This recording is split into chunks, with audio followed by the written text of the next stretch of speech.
السلام علیکم ورحمۃ اللہ وبرکاتہ۔ الحمد للہ وکفیٰ وسلام علی عبادہ الذین اصطفیٰ، اما بعد۔ گزشتہ لیکچر میں ہم نے رفع الیدین کا مسئلہ دلائل کی روشنی میں دیکھا تھا مکمل طور پہ کہ رفع الیدین کی جو سنت ہے منسوخ نہیں ہے، ختم نہیں ہوئی ہے، بلکہ ابھی بھی جاری ہے، اور جو لوگ اس حوالے سے دلیلیں دیتے ہیں منسوخ ہونے کی، وہ دلیلیں صحیح حدیث سے ثابت نہیں ہیں۔ اب آگے جو مسئلہ پڑھنا ہے ہمیں وہ ہے ہاتھ باندھنے کا مسئلہ، نماز میں ہاتھ باندھنے کا مسئلہ، کیونکہ انسان تکبیر تحریمہ کرنے کے بعد، کہنے کے بعد ہاتھ اٹھاتا ہے اور الیدین کرتا ہے، اور پھر اس کے بعد اپنے ہاتھوں کو وہ باندھتا ہے۔ تو ہاتھوں کے باندھنے کے سلسلے میں کیا ہوگا؟ اہل علم اس سلسلے میں 3 گروہ میں بٹے ہوئے ہیں۔ کچھ لوگ ہاتھ چھوڑ دینے کے قائل ہیں، سرے سے ہاتھ باندھتے ہی نہیں۔ یہ مالکی لوگ جو ہیں، امام مالک کو ماننے والے، وہ لوگ نماز میں ہاتھ نہیں باندھتے، چھوڑ دیتے ہیں۔ دوسرا گروہ ہے جن کے نزدیک ہاتھ باندھنا ہے، لیکن ہاتھ کے باندھنے میں اختلاف ہے۔ ہاتھ ناف کے نیچے باندھنا ہے کہ ناف کے اوپر باندھنا ہے۔ تو یہ بنیادی طور پہ 3 قسم کے اختلافات ہیں ہاتھ باندھنے کے سلسلے میں۔ ہم جو دیکھیں گے وہ یہ کہ ہاتھ باندھنا کہاں درست ہے، ناف کے نیچے باندھنا ہے یا کہ ناف کے اوپر یا سینے کے اوپر باندھنا ہے، اس حوالے سے آج ہی ہماری یہ گفتگو ہوگی۔ ہاتھ باندھنے کے سلسلے میں روایتیں آئی ہیں، بہت ساری روایتیں ہیں جن میں یہ کہا گیا ہے کہ تکبیر تحریمہ کے بعد اللہ اکبر کہتے ہوئے اپنے دونوں ہاتھ کو اٹھائیں اور اپنے دونوں ہاتھوں کو، دائیں ہاتھ کو بائیں ہاتھ پر رکھ کر باندھ لیں۔ روایت ہے وائل بن حجر رضی اللہ عنہ رسول اللہ صلی اللہ علیہ وسلم کی نماز کا طریقہ بیان کرتے ہوئے فرماتے ہیں کہ آپ صلی اللہ علیہ وسلم نے دائیں ہاتھ کو بائیں ہاتھ کی ہتھیلی، اس کے جوڑ اور کلائی پہ رکھا۔ بائیں ہاتھ کی ہتھیلی، اس کے جوڑ اور کلائی پہ رکھا۔ یہ ہاتھ باندھنے کی روایت۔ عربی میں جو الفاظ ہیں وہ اس طرح سے ہیں: ثم وضع يده اليمنى على ظهر كفه اليسرى والرسغ والساعد۔ ابو داؤد، ترمذی، نسائی وغیرہ کی روایت ہے جس میں کہا گیا ہے کہ اللہ کے نبی صلی اللہ علیہ وسلم کیا کرتے تھے، اپنے دائیں ہاتھ کو بائیں ہاتھ کی ہتھیلی پر، کبھی اس کے جوڑ پر یعنی کلائی پر، اور کبھی بازو پر باندھتے تھے۔ تو بنیادی طور پہ ہاتھ باندھنے کی دلیل آ گئی کہ نماز میں ہاتھ باندھنا چاہیے، کھلا نہیں رکھنا ہے، چھوڑنا نہیں ہے ہاتھ۔ یہ ایک چیز۔ تو ہاتھ باندھنا ہے تو ہاتھ کہاں باندھنا ہے؟ ناف کے نیچے باندھنا ہے کہ ناف سے اوپر یا سینے پر باندھنا ہے؟ اس سلسلے میں جو اختلاف ہے تو دیکھیے، ہمارے پاس اگرچہ اہل علم کا اختلاف ہے اس مسئلے میں کہ ہاتھ ناف کے نیچے باندھنا یا سینے پہ باندھنا، اختلاف ہے، لیکن راجح اور برحق یہی ہے کہ سینے پہ ہاتھ باندھنا چاہیے، سینے پہ ہاتھ باندھنا چاہیے۔ اس کے دلائل صحیح حدیث کی روشنی میں ہم دیکھتے ہیں۔ سب سے پہلی دلیل کیا ہے؟ امام طاووس بیان کرتے ہیں کہ کان رسول اللہ صلی اللہ علیہ وسلم یضع یدہ الیمنی علی یدہ الیسری ثم یشہد بینہما علی صدرہ وہو فی الصلاۃ۔ ابو داؤد کی روایت ہے صحیح سند کے ساتھ، کہتے ہیں کہ رسول اللہ صلی اللہ علیہ وسلم اپنے دائیں ہاتھ کو اپنے بائیں ہاتھ پر رکھتے تھے اور علی صدری، اپنے سینے پر رکھتے تھے۔ دائیں ہاتھ کو بائیں ہاتھ پر نہ صرف رکھتے تھے بلکہ جگہ بھی بتلائی کہ سینے پہ رکھتے تھے۔ وہو فی الصلاۃ، اس حالت میں کہ آپ نماز میں ہوتے تھے، یعنی نماز کی حالت میں کیا کرتے تھے اللہ کے نبی؟ اپنے دائیں ہاتھ کو بائیں ہاتھ پہ رکھتے تھے اور سینے پر ہاتھ باندھتے تھے۔ یہ روایت ابو داؤد کے اندر ہے۔ اہل اہل علم نے کہا کہ یہ روایت مرسل ہے۔ مرسل اصل میں کیا ہوتا ہے؟ ضعیف کی ایک قسم ہوتی ہے، لیکن یہاں مسئلہ کیا ہے کہ دوسری سندوں کے ساتھ بھی یہ روایت آئی ہوئی، دوسری سند کے ساتھ بھی جو صحیح سندیں ہیں اس سے یہ روایت آئی ہوئی ہے، جس سے یہ پتہ چلتا ہے علماء کے پاس یہ روایت حجت ہے، یعنی یہ روایت صحیح کے درجے کو پہنچ جاتی ہے۔ تو ایک صحیح روایت یہ آئی ہمارے سامنے کہ سینے پر اللہ کے نبی صلی اللہ علیہ وسلم ہاتھ باندھا کرتے تھے۔ ایک دوسری روایت کیا ہے؟ دوسری روایت جو صحیح بخاری اور موطا امام مالک کے اندر موجود ہے، صحیح بخاری اور موطا امام مالک کے اندر وہ روایت موجود ہے۔ کیا روایت ہے؟ حضرت سہل بن سعد رضی اللہ عنہ سے روایت ہے، كان الناس يؤمرون أن يضع الرجل يده اليمنى على ذراعه اليسرى في الصلاة۔ کہتے ہیں کہ لوگوں کو یہ حکم دیا جاتا تھا کہ نماز میں دایاں ہاتھ اپنے بائیں ہاتھ پر رکھیں، اور بائیں ہاتھ پر بھی کہاں؟ علی ذراعہ الیسریٰ، اپنے بائیں بازو پر، اپنے بائیں بازو پر رکھیں۔ تو اس حدیث کے اندر ہاتھ باندھنے کا بھی جواز ہے، اور دوسرا یہ کہ جب انسان اپنے بازو پر یا کلائی دیکھیے یہاں سے شروع ہوتی ہے اور یہ پورے حصے کو کلائی کہا جاتا ہے، اور یہ جو ہے بازو ہے، یہ پورا یہاں سے یہ بازو کا حصہ ہے۔ تو آدمی اگر اپنے ہاتھ کو بازو پہ رکھے گا ایسے یا یہاں تک اگر رکھے گا، اور سیدھا جیسے نماز میں کھڑا ہونا چاہیے ویسے اگر کھڑا ہے اور اپنے بازو میں اپنے ہاتھ کو رکھتا ہے، تو پھر آٹومیٹک جو ہاتھ ہے انسان کا وہ اوپر آ جاتا ہے۔ آپ میں سے کوئی پریکٹیکل کر کے بتا سکتے ہیں؟ بتائیے عمران، کھڑے ہو جائیے، نماز میں جیسے کھڑے ہوتے ہیں، ہاں اب ہاتھ باندھیے، آپ یہاں پہ رکھیے، ہاتھ آ رہا ہے اوپر، آ رہے ہیں نا؟ اب آپ ہے نا ویسے ہی تھوڑا نیچے، ناف کے نیچے لے کے جائیے نیچے، اور نیچے جائیے، ہاں ناف یہاں ہے، اور ابھی بھی ناف کے اوپر ہے، ناف سے نیچے نہیں آیا۔ ہاں تو آپ اگر ناف کے نیچے باندھتے ہیں ہاتھ کو، تو آپ یہ پورا یہاں تک بازو تک باندھ ہی نہیں سکتے، بازو تک آپ کا ہاتھ آئے گا ہی نہیں، اور اگر آئے گا بھی تو آپ کو جھکنا پڑے گا ایسے، آپ جھکیں گے تو آپ کا ہاتھ پھر بازو پہ آئے گا اور ناف کے نیچے آئے گا۔ لیکن نماز میں جھکنا ہے، نماز میں جھکنا نہیں ہے، قیام کی حالت میں جو ایک صحیح اندازہ ہوتا ہے، مناسب حالت جو ہوتی ہے قیام کی، اس طریقے سے ہم کو کھڑے ہونا، یعنی سیدھے کھڑے ہونا ہے۔ جب سیدھا کھڑے ہوں گے تو ہاتھ جو ہے آٹومیٹک اوپر آئے گا، ٹھیک۔ تو اس روایت سے بھی جو بخاری اور موطا کے اندر ہے، اس سے یہ پتہ چلتا ہے کہ ہاتھ جو ہے وہ ناف کے اوپر ہی سینے پہ باندھا جائے گا۔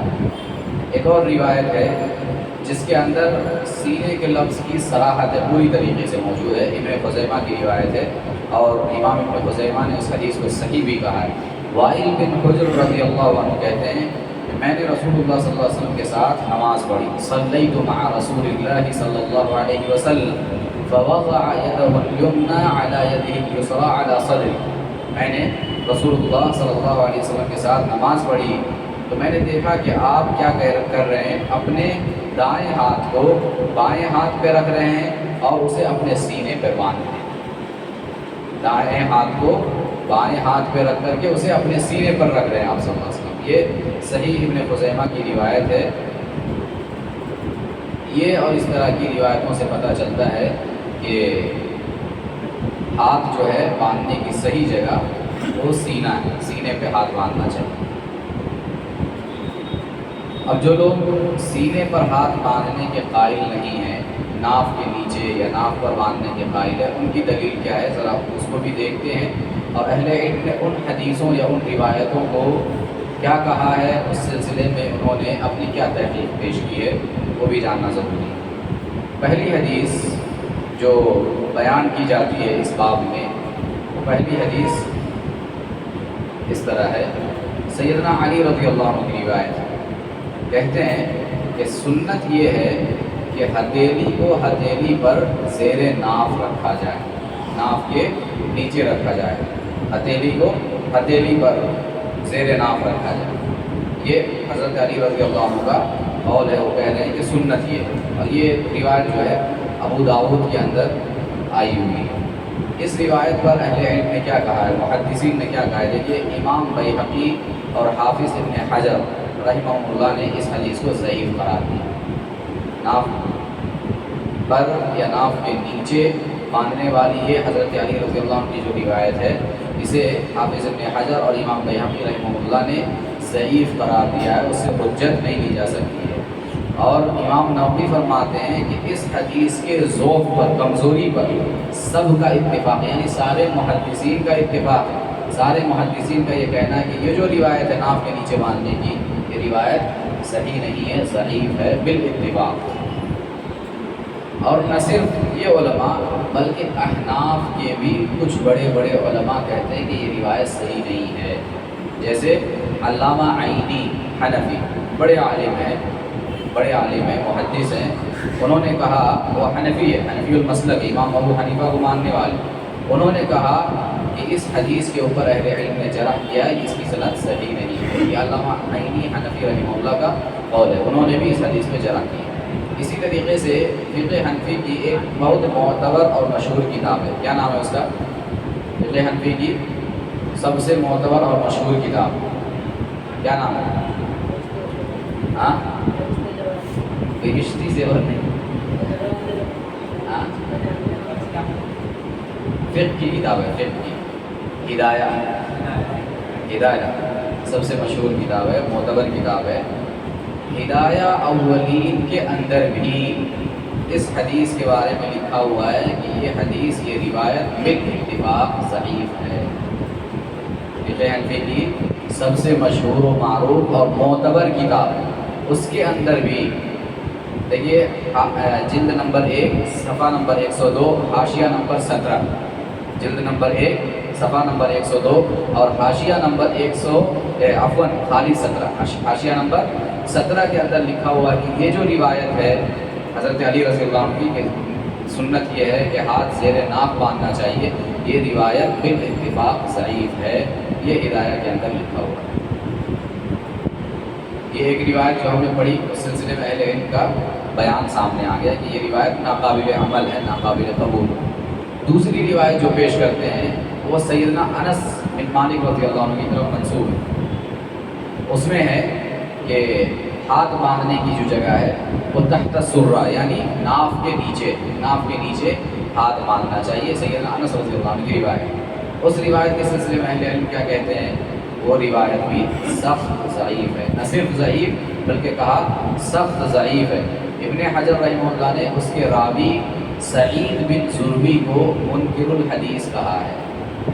سعید بن زربی اس روایت کے اندر ایک راوی ہے اس حدیث کے اندر، اس کے سلسلے میں ابن حجر رحمہ اللہ کہتے ہیں کہ یہ حدیثیں گڑھ گڑھ کے لوگوں کو بیان کیا کرتا تھا، جھوٹی باتیں حدیث کے نام پہ بیان کرتا تھا، تو آدمی صحیح نہیں تھا وہ راوی، اس لیے اس کی بنا پہ یہ جو حدیث ہے ناف کے نیچے ہاتھ باندھنے والی، جسے انس بن مالک رضی اللہ عنہ کی طرف منسوب کیا جاتا ہے، وہ روایت صحیح نہیں ہے۔ تیسری روایت جو ہے وہ مصنف ابن ابی شیبہ کی ہے، مصنف ابن ابی شیبہ حدیث کی ایک کتاب ہے، اس کے اندر ایک روایت آئی ہوئی ہے جس میں تحت سرہ کا ذکر ہے، ناف کے نیچے ہاتھ باندھنے کا تذکرہ ہے۔ اس سلسلے میں اہل علم کیا کہتے ہیں؟ اہل علم کا کہنا ہے کہ اصل جو اس کتاب کا قلمی نسخہ ہے، جو قلم سے لکھا ہو، پہلے کتابیں ایسے لکھی جاتی تھی، یہ پرنٹ نہیں ہوتا تھا، مشینیں نہیں تھی اس دور میں، تو اس کو معتبر مانا جاتا تھا، ہاتھ سے جو کتابیں لکھی جاتی تھی اس کو معتبر مانا جاتا تھا۔ ابھی بھی آپ دیکھیے جو بڑے بڑے مدارس ہیں، جامعات ہیں، وہاں پہ جو حدیث کی کتابیں عام طور پہ پڑھائی جاتی ہے، وہ ہاتھوں سے لکھی ہوئی ہوتی ہے، مخطوطہ کہا جاتا ہے اس کو، ہاتھوں سے لکھی ہوئی کتابیں ہوتی ہیں۔ یہ جو پرنٹ ہوتی ہے کتابیں مشینوں سے، وہ کتابیں نہیں پڑھائی جاتی، ان کتابوں کو معتبر مانا جاتا ہے۔ تو اہل علم اس روایت کے سلسلے میں جو مصنف ابن ابی شیبہ میں ہے، تحت سرہ کی جو روایت ہے، ناف کے نیچے باندھنے کی جو روایت ہے، اس کے سلسلے میں کہتے ہیں کہ اس کے اصل قلمی اور مطبوعہ نسخوں میں تحت سرہ کے الفاظ نہیں ہے، ناف کے نیچے باندھنے کے الفاظ اصل قلمی نسخے کے اندر موجود نہیں ہے. اور یہ صرف عام محدثین نہیں کہتے بلکہ بعض حنفی محدثین بھی اس بات کے قائل ہیں، جیسے علامہ انور شاہ کشمیری رحمۃ اللہ علیہ. حنفی المسلک تھے اور بہت بڑے عالم تھے اپنے وقت کے، ماضی قریب کے، زیادہ دن کے نہیں ہیں. تو علامہ انور شاہ کشمیری رحمۃ اللہ فرماتے ہیں کہ میں نے مصنف کے 3 قلمی نسخے دیکھے، 1 2 نہیں 3 قلمی نسخے میں نے دیکھے ہیں. ان میں سے کسی میں بھی تحت سرہ والی عبارت مجھے نظر نہیں آئی. یہ خود حنفی عالم دین کا اپنا کہنا ہے، ان کا اپنا قول ہے. فیض الباری جلد 2 صفحہ نمبر 267 کے اندر ان کا یہ قول لکھا ہوا ہے کہ میں نے مصنف کے 3 قلمی نسخے دیکھے ہیں، ان میں سے کسی میں بھی تحت سرہ یعنی زیر ناف ہاتھ باندھنے والی عبارت مجھے نظر نہیں آئی ہے.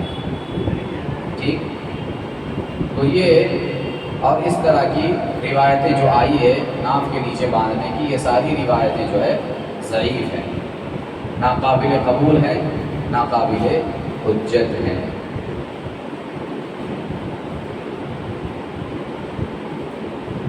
اب اس کے بعد دیکھیے ہمارے پاس جو اختلاف ہے چند چیزوں میں، ان میں سے ایک اختلاف مرد اور عورت کی نماز میں فرق کا ہے. کیا مرد کی نماز الگ ہے اور عورت کی نماز الگ ہے؟ اللہ کے نبی صلی اللہ علیہ وسلم کی اس طرح سے کوئی حدیث آئی ہے، آپ کی جانب سے کوئی روایت اس طرح منقول ہے؟ ایسی کوئی روایت نہیں. صاف لفظوں میں اگر کہیں تو مرد اور عورت کی نماز میں فرق کرنے والی کوئی روایت موجود نہیں ہے. کسی روایت میں یہ نہیں ہے کہ عورت جو ہے وہ کندھوں تک ہاتھ اٹھائے، مرد جو ہے وہ کانوں تک ہاتھ اٹھائے. کسی روایت میں یہ نہیں ہے کہ عورت سینے پہ ہاتھ باندھے اور مرد جو ہے زیر ناف ہاتھ باندھے. کسی روایت میں یہ نہیں ہے کہ عورت جب سجدہ کرے تو زمین پہ پوری طرح سے جھک جائے، لگ جائے زمین سے، اور مرد زمین سے اوپر رہے، اٹھ کے رہے. کسی ایک روایت کے اندر بھی اس طرح کی بات موجود نہیں ہے، کوئی بھی ایسی روایت نہیں آئی ہے. صحیح تو درکنار کوئی ضعیف اور موضوع روایت بھی اس سلسلے میں موجود نہیں ہے. حتیٰ کہ دیکھیے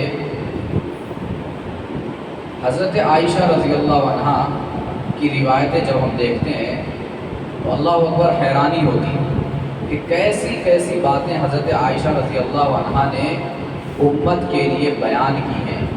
حتیٰ کہ بعض وہ مسائل جو ان کے اپنے ذاتی، اللہ کے نبی صلی اللہ علیہ وسلم اور حضرت عائشہ کے اپنے ذاتی مسائل ہوتے جو میاں بیوی کے ہوتے ہیں، پرائیویٹ مسائل، ایسی چیزوں کو بھی امت کے فائدے کے لیے صحابہ نے بیان کیا اور حضرت عائشہ رضی اللہ عنہ نے خاص طور پہ بیان کیا ہے. تو کہنا یہ ہے کہ اگر مرد اور عورت کی نماز میں ایسا کچھ فرق ہوتا تو اللہ کے نبی صلی اللہ علیہ وسلم سے حضرت عائشہ کیا اس طرح کی روایت نہیں لاتی، بیان نہیں کرتی؟ ضرور بیان کرتی. جب وہ ایک ایک مسئلہ، چھوٹی چھوٹی بات یا اندرونی بات تک بیان کر سکتی ہے تو مرد اور عورت کی نماز میں جو فرق لوگ بیان کرتے ہیں کیا اس کو وہ بیان نہیں کر سکتی تھی؟ یقیناً بیان کر سکتی تھی. اور نماز سب سے اہم مسئلہ ہے تو اور بھی بیان کرنا چاہیے. لیکن اس طرح کی کوئی روایت حضرت عائشہ سے منقول نہیں ہے، نہ ہی کسی اور صحابی سے منقول ہے. اسی طریقے سے دیکھیے پیارے نبی صلی اللہ علیہ وسلم نے جہاں دونوں جنس کے لیے، مرد کے لیے اور عورت کے لیے الگ الگ حکم جس چیز میں بیان کرنا تھا وہاں آپ نے بیان کیا. جیسے مثال کے طور پہ لباس کا معاملہ ہے، نماز کے لیے لباس، سطر کے بارے میں جب حدیث ہم نے پڑھی تھی ہم نے دیکھا تھا کہ مرد کی کا جو سطر ہے وہ کیا ہے، آگے اور پیچھے. اس کو ڈھانکنا اگر انسان کے پاس گنجائش نہیں ہے تو صرف اس کو ڈھانکنا کافی ہے، اور اگر مزید گنجائش ہو تو کیا کرے گا انسان، اپنے کندھوں کو ڈھانکنے کی کوشش کرے گا. اس طرح کی روایت ہم نے پڑھی. لیکن عورت کے سلسلے میں پھر بھی روایتیں کیا بتلاتی ہے کہ وہ اپنے سر کو ڈھانکے گی، سر کو ڈھانکے بغیر اس کی نماز نہیں ہوگی. تو اب دیکھیے جہاں پہ لباس کے معاملے میں کوئی مسئلہ تھا، الگ الگ حکم بیان کرنا تھا، اللہ کے نبی صلی اللہ علیہ وسلم نے بیان کیا، مردوں کے لیے الگ بیان کیا اور عورتوں کے لیے الگ مسئلہ بیان کیا. لیکن اگر بنیادی طور پہ نمازوں میں یہ سارے فروق ہوتے جو فرق کے بیان کیا جاتا ہے، رکوع کے حوالے سے، سجدے کے حوالے سے، ہاتھ باندھنے کے حوالے سے، رفع الیدین کرنے کے حوالے سے کہ عورت کو ایسے کرنا چاہیے، مرد کو ایسے کرنا چاہیے، دونوں کی نمازوں میں اس طرح سے فرق ہے، اگر یہ فرق ثابت ہوتا تو اللہ کے نبی صلی اللہ علیہ وسلم کیوں بیان نہیں کرتے؟ تو ان تمام باتوں سے یہ پتہ چلتا ہے کہ اس طرح مرد اور عورت کی نماز میں فرق کرنا یہ شریعت میں مداخلت ہے، دخل اندازی ہے، اپنی جانب سے شریعت میں اضافہ ہے۔ اور پیارے نبی صلی اللہ علیہ وسلم کے اس مشہور فرمان اور آپ کی حدیث سے ٹکرانا ہے جس میں آپ نے فرمایا صلو کما رأیتمونی اصلی، نماز ویسے پڑھو جیسے مجھے پڑھتے ہوئے تم نے دیکھا ہے۔ تو اللہ کے نبی صلی اللہ علیہ وسلم نے جیسے پڑھا، صحابہ نے ویسے پڑھا، صحابیات نے ویسے پڑھا، اور وہی نماز نقل ہو کر کے ہمارے پاس آئی ہے۔ جیسا کہ ہم نے کہا کہ اس بارے میں کوئی صحیح تو درکنار کوئی ضعیف اور موضوع روایت بھی نہیں آتی ہے جو اس فرق کو واضح کرے یا بیان کرے۔ تو اس سے پتہ چلتا ہے کہ اس طرح کی باتیں کرنا یا نماز کے درمیان فرق پیدا کرنا، دونوں کی نمازوں کو الگ الگ قرار دینا، یہ صحیح نہیں ہے، شریعت میں مداخلت ہے، اس سے بچنا چاہیے۔ لوگ کہتے ہیں کہ ٹھیک ہے روایت اس طرح کی نہیں آئی، لیکن عقل بھی تو کوئی چیز ہے، عقل بھی کچھ چیزوں کو تسلیم کرتی ہے۔ یعنی عقل کیا کہتی ہے؟ بھائی عورت سجدے میں ایسے ڈائریکٹ نہیں رہ سکتی ہے جیسے مرد سجدہ کرتے ہیں۔ شریعت کے معاملے میں عقل کام نہیں کرتی ہے اور نہیں کرنا چاہیے عقل کو کام۔ ہر جگہ عقل کو کام نہیں کرنا چاہیے اور عقل کا دخل نہیں ہونا چاہیے، خاص طور پہ شریعت کے معاملے میں اور ایسے معاملات میں جہاں پہ شریعت کا ایک عام حکم ہر کسی کے لیے بیان کیا گیا ہو، الگ سے حکم نہیں ہو، تو ایسی جگہوں پہ عقل کو دخل نہیں دینا چاہیے۔ تو عقل کہے کہ عورت ایسے پڑھے، مرد ویسے پڑھے، عقل کی بات قابل قبول نہیں ہوگی، یہاں شریعت کی بات قابل قبول ہوگی۔ اگر روایت اس سلسلے میں آئی ہے تو جیسے روایت آئی ہے ویسے عمل کریں گے، اگر روایت نہیں آئی ہے تو سب کے لیے ایک جیسا حکم مانا جائے گا اور سب کو ویسا ہی عمل کرنا ہوگا۔ تو یہ نماز میں ہاتھ باندھنے کے سلسلے میں کچھ باتیں ہیں۔ اب اس کے بعد جب انسان ہاتھ باندھ لیتا ہے نماز میں، سینے پہ ہاتھ باندھنا ہے، اس کی روایتیں ہم نے دیکھی ہیں، تو پھر کیا کرے گا؟ اس کے بعد کیا عمل ہے؟ ہاتھ باندھنے کے بعد ثنا پڑھنا ہے۔ ثنا جو ہے اللہ کی تعریف کو کہتے ہیں۔ نماز کا آغاز اللہ کی تعریف کے ساتھ ہونی چاہیے۔ ثنا کے لیے جو دعائیں ہم تک پہنچی ہے وہ مختلف قسم کی دعائیں ہیں، یعنی روایتیں صحیح ہے، کئی ایک روایتیں ہیں اور کئی ایک ثنا ثابت ہیں۔ مشہور و معروف ثنا کیا ہے جو ہم اور آپ عام طور پہ پڑھتے ہیں؟ اللہم باعد بینی بھی ایک ہے، اللہم باعد بینی وبین خطایا کما باعدت بین المشرق والمغرب، اللہم نقنی من الخطایا کما ينقى الثوب الابيض من الدنس، اللہم اغسل خطایا بالماء والثلج والبرد۔ الفاظ کے ہیر پھیر کے ساتھ یہ ثابت ہے، بلکہ بخاری اور مسلم کے اندر یہ ثنا موجود ہے، تو یہ بھی پڑھ سکتے ہیں۔ اسی طریقے سے اللہ اکبر کبیرہ والحمد للہ کثیرہ وسبحان اللہ بکرۃ واصیلا، یہ بھی ثابت ہے۔ اس ثنا کے سلسلے میں ایک روایت ہے کہ ایک صحابی نے آپ صلی اللہ علیہ وسلم کے پیچھے یہ ثنا پڑھی، نماز پڑھا رہے تھے اللہ کے نبی، تو آپ کے پیچھے انہوں نے یہ دعا پڑھی، اللہ اکبر کبیرہ والحمد للہ کثیرہ وسبحان اللہ بکرۃ واصیلا۔ یہ سن کر رسول اللہ صلی اللہ علیہ وسلم نے فرمایا کہ اس کے لیے آسمان کے دروازے کھول دیے گئے، اس کے لیے آسمان کے دروازے کھول دیے گئے۔ ابن عمر رضی اللہ عنہ نے فرمایا جب سے میں نے رسول اللہ صلی اللہ علیہ وسلم سے یہ بات سنی ہے میں نے ان کلمات کو کبھی نہیں چھوڑا۔ یہ ثنا جو ہے صحیح مسلم کے اندر موجود ہے۔ اسی طریقے سے تیسری ایک مشہور دعا جو ہے ہمارے پاس وہ ترمذی، ابو داؤد وغیرہ کے اندر موجود ہے، سبحانک اللہم وبحمدک وتبارک اسمک وتعالی جدک ولا الہ غیرک۔ اے اللہ تو پاک ہے، ہم تیری تعریف کے ساتھ تیری پاکی بیان کرتے ہیں، تیرا نام بڑا ہی بابرکت ہے، تیری بزرگی بلند ہے، تیرے سوا کوئی معبود نہیں۔ تو یہ بھی مشہور و معروف ثنا میں سے ہے۔ تو اس طرح کی جتنی بھی دعائیں ثابت ہیں ثنا کے طور پہ، ان میں سے کوئی ایک ثنا پڑھی جا سکتی ہے، کوئی ایک دعا پڑھ کر کے ہم نماز کا آغاز کر سکتے ہیں۔ ثنا پڑھنے کے بعد کیا کرنا ہے؟ جی سورہ فاتحہ، ثنا ختم کی اور سورہ فاتحہ شروع، یہ بیچ میں اور بھی کچھ ہے؟ تعوذ اور تسمیہ. تعوذ اعوذ باللہ من الشیطان الرجیم کو تعوذ کہا جاتا ہے اور بسم اللہ الرحمن الرحیم کو تسمیہ کہا جاتا ہے. تو تعوذ پڑھنے کا حکم موجود ہے اس لیے کہ قرآن مجید کا ایک عام قاعدہ ہے وَإِذَا قَرَأْتَ الْقُرْآنَ فَاسْتَعِذْ بِاللَّهِ مِنَ الشَّيْطَانِ الرَّجِيمِ کہ جب بھی آپ قرآن پڑھیے تو شروع میں شیطان مردود سے اللہ کی پناہ طلب کیجیے. تو اعوذ باللہ من الشیطان الرجیم پڑھنا ہے.